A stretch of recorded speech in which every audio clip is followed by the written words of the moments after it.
December 19, 1944, 11:45 a.m. Verdun, France. Snow clings to the stone walls of an old fortress that once bled in another war.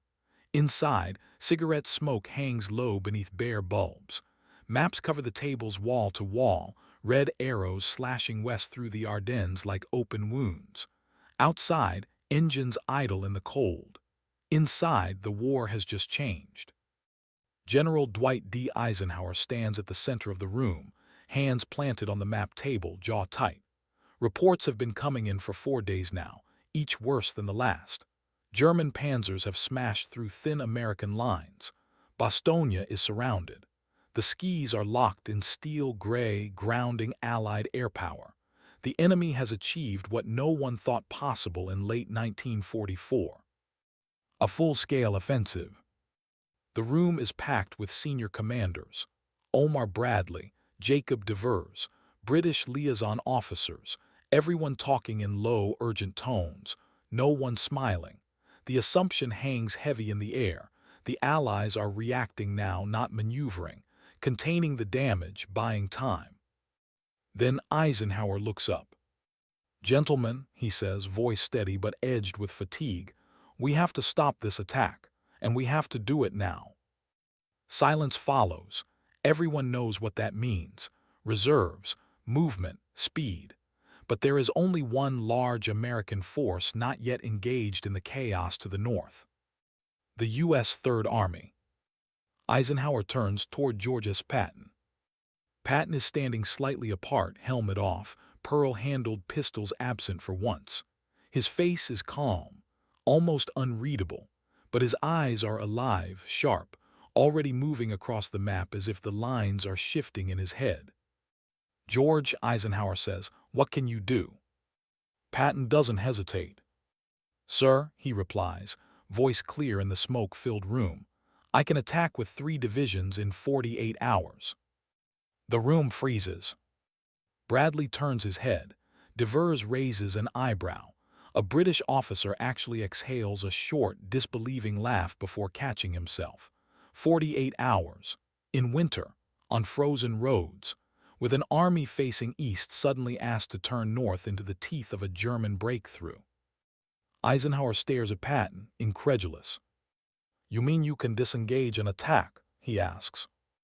"No, sir," Patton says. "I mean I can attack." You can almost feel the temperature drop. Third Army is deep in the Saar, locked in hard fighting against German defenses. Pulling even one corps out would take days. Turning the entire army 90 degrees in snow and ice should be impossible. Eisenhower presses him. "How long have you been preparing this move?" Patton doesn't blink. "Since before this meeting." That lands like a shell burst. What Eisenhower doesn't know yet is that Patton had sensed this moment weeks earlier.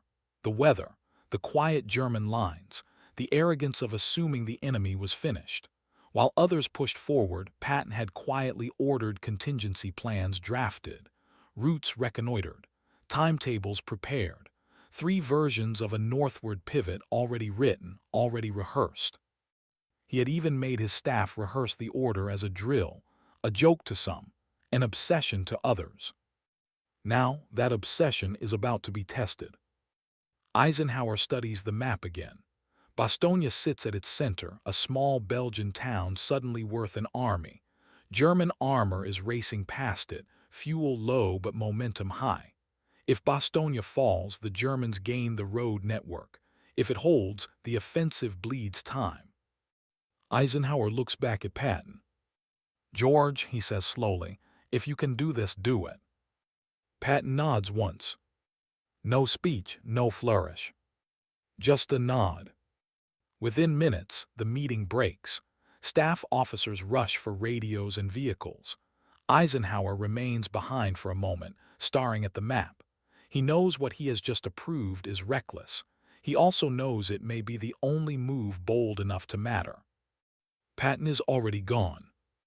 By the time he reaches his headquarters at Nancy, the order is flying. Third Army is to pivot north. Not tomorrow, not when convenient. Now. Corps commanders stare at their phones in disbelief as the instructions come in. Tanks are facing the wrong direction. Supply columns are stretched thin. Roads are iced over, clogged with refugees, retreating units, wrecks half buried in snow. The weather is brutal, visibility near zero. And yet orders are orders. Engines roar to life in the dark. Drivers curse as frozen starters finally catch. Tracks grind against ice. Columns begin to move, first tentatively, then in unstoppable streams.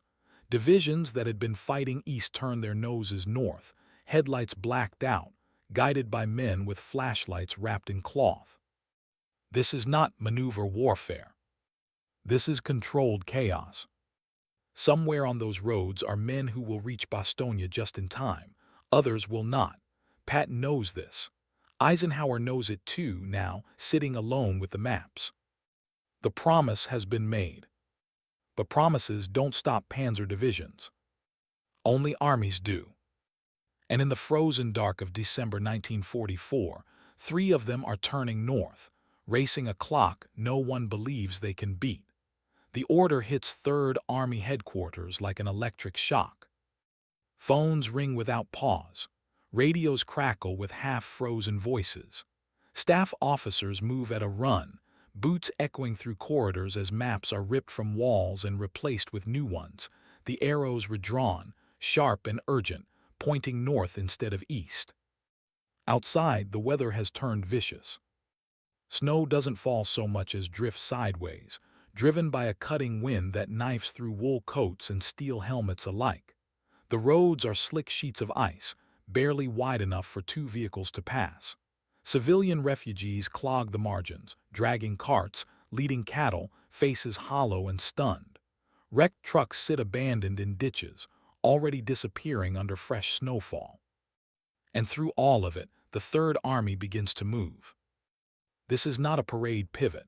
This is an army mid-fight, mid-supply cycle, suddenly wrenched around by pure force of will. Tanks of the 4th Armored Division grind their tracks against frozen ground, crews beating on engines with gloved fists to keep fuel lines from freezing. Infantry from the 26th and 80th Divisions march in columns that stretch for miles, breath hanging in white clouds as they trudge north. You can almost hear the skepticism riding alongside them. 48 hours in this. Even Patton's own officers doubt the timeline. Some quietly bet against it. Others simply focus on the next intersection, the next mile marker, the next bridge that might collapse under the weight of armor. At Nancy, Patton stands over a map, riding crop tapping steadily, eyes flicking from clock to route to unit marker. He is not shouting. He does not need to. His presence alone tightens the room. He has removed every obstacle he can think of. Military police are thrown onto key junctions, clearing roads with ruthless efficiency. Civilian traffic is diverted without apology. Units that fall behind are bypassed. This is not about neat lines or proper spacing. This is about mass and momentum. Speed, Patton tells his corps commanders. Speed is life. At the corps level, chaos reigns. General John Wood of the 4th Armored pushes his tanks harder than regulations allow, risking breakdowns rather than delay. Fuel convoys race forward, jerrycans lashed wherever there is space. Maintenance crews work by flashlight in sub-zero temperatures, fingers numb, tools sticking to bare skin. Every mile north is paid for. Meanwhile, to the north, the German offensive surges forward, fueled by desperation and overconfidence. Kampfgruppen punch through thin American defenses, their orders clear and ruthless. Reach the Meuse. Split the Allies. Force a negotiated peace. They do not expect resistance from the south. German intelligence believes Patton is still locked in the Saar, grinding forward, predictable as ever. The idea that an entire field army could turn on frozen roads in days is dismissed as fantasy. And in Bastogne, the clock is running out. The town is surrounded now. The 101st Airborne, along with scattered elements of armor and artillery, dig in amid snow-choked streets and shattered buildings. Ammunition runs low. Medical supplies are nearly gone. Wounded men are stacked in cellars, wrapped in blankets that do little against the cold. German artillery pounds the perimeter. Messengers are captured. A surrender ultimatum is delivered. General Anthony McAuliffe reads it once, then again. "Nuts," he says. The word spreads like a spark. It stiffens spines. But bravado does not fill stomachs or replace shells. Every man in Bastogne knows relief must come from somewhere. The weather refuses to break. Back on the roads, Third Army columns stretch farther and farther north. Some units lose contact entirely, navigating by dead reckoning and luck. Road signs are missing or misleading. Bridges are damaged, forcing detours that add precious hours. More than one vehicle slides off the road, vanishing into snowbanks with a sickening crunch. And still they push. Patton drives himself forward, refusing to stay behind. He visits units in person, his presence electrifying, his words blunt and absolute. "We're going to Bastogne," he tells them, "and we're going to do it fast." At Eisenhower's headquarters, reports begin trickling in, units moving, timetables holding, faster than expected, faster than believed. Still doubt lingers. Third Army has to punch through German spearheads now, not just reach them. The enemy has dug in along ridgelines and villages, using the same frozen ground to their advantage. Snow muffles sound. Fog swallows formations. One wrong turn could mean disaster. Eisenhower studies the map again, tracing Patton's advance with his finger. It is happening, but the hardest part lies ahead. Breaking through. And the man tasked with leading that thrust is about to find out just how high the price will be. Because somewhere north of the Third Army's leading elements, German guns are already zeroing their sights southward, waiting for an attack they do not yet believe is coming. December 22, 1944, before dawn. The temperature has fallen again overnight. Metal burns to the touch. Breath freezes in scarves. Somewhere ahead, beyond the dark ridgelines and snow-choked villages, Bastogne is still surrounded. And now, the Third Army is no longer just moving. It is fighting. The lead elements of Major General Hugh Gaffey's 4th Armored Division slam into German blocking positions south of Bastogne. The enemy has dug in around key road junctions and villages, knowing full well that whoever controls the roads controls the relief. At the village of Bougainville, German infantry supported by anti-tank guns open fire as the first Shermans emerge from the trees. Muzzle flashes stab through the fog. The crack of 88 splits the morning. A Sherman lurches, armor screaming as a round punches through the glacis. Flames bloom. The crew scrambles out, coats on fire, snow instantly turning to steam beneath them. There is no pause. The American tanks fan out, firing on the move, infantry riding the backs leaping off into knee-deep snow. Machine guns chatter. Artillery thunders from somewhere far behind, shells arcing unseen before crashing into tree lines and stone houses. This is not a clean breakthrough. It is a grinding shove. German resistance is fierce, disciplined, and determined. These are not rear area troops. Many are veterans pulled from refit, thrown into the line with orders to hold at all costs. Every village becomes a fortress. Every crossroads is contested. Progress is measured in yards. Patton's timetable is bleeding. Reports reach him in clipped, urgent phrases. Heavy resistance. Delays at Bougainville. Fuel running low. He listens, expression unreadable, then issues orders that push the limits again. Keep moving. At Eisenhower's headquarters, the mood is tense but shifting. The impossible is now merely difficult. Patton's spearhead is within striking distance of Bastogne. The question is no longer whether Third Army turned north. It is whether it can break through in time. Inside Bastogne, the situation is desperate. Snow drifts through shattered windows. Artillery shells crash without warning. The wounded moan softly in basements and aid stations. Morphine is rationed. Bandages are reused. Men chew on frozen rations, teeth aching with cold. When the German surrender demand arrives, it is delivered under a white flag. Officers read it aloud, incredulous. McAuliffe's reply is scrawled quickly, almost casually. Nuts. The word travels the perimeter like a talisman. Laughter breaks out in places it has no right to exist. But behind the humor is steel. The defenders know help is coming. They have to believe it. South of them, the 4th Armored fights through fog and snow, guided by faint road signs and instinct.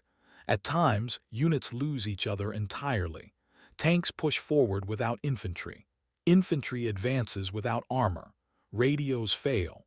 Runners become lifelines. At Chaumont, German anti-tank guns knock out another Sherman. At Eisenhower, machine gun nests rake the approach. Casualties mount. The snow is no longer clean. And then, in the early afternoon of December 26th, the breakthrough comes. A column from Combat Command R, 4th Armored Division, punches through German lines near Eisenhower. Resistance collapses almost suddenly, as if the enemy has realized too late what is happening. A Sherman bursts through the trees and onto the road leading north. On its hull, painted in white, is a name: Cobra King. Lieutenant Charles Bogus rides in the turret, scanning ahead. The road is eerily quiet. Snow crunches beneath the tracks. Then through the haze, figures appear. American figures. Paratroopers of the 101st Airborne step out of the trees, weapons raised, then lowered in disbelief. Some laugh, some cry. One man slaps the armor as the tank rolls past, as if to prove it is real. Contact is made. Bastogne is no longer isolated. The radio message crackles back south through frozen wire and relay stations. Task Force has reached Bastogne. Patton allows himself a rare, brief smile. At Eisenhower's headquarters, the message lands with a weight that sinks in slowly. 3 armies turned. A siege broken. The German offensive has been checked at its most critical point. But the battle is not over. The Germans still hold the high ground. The corridor is narrow and vulnerable. Bastogne is relieved but not safe. And now the war has shifted again. Because the enemy has just lost the initiative. And Patton is not done.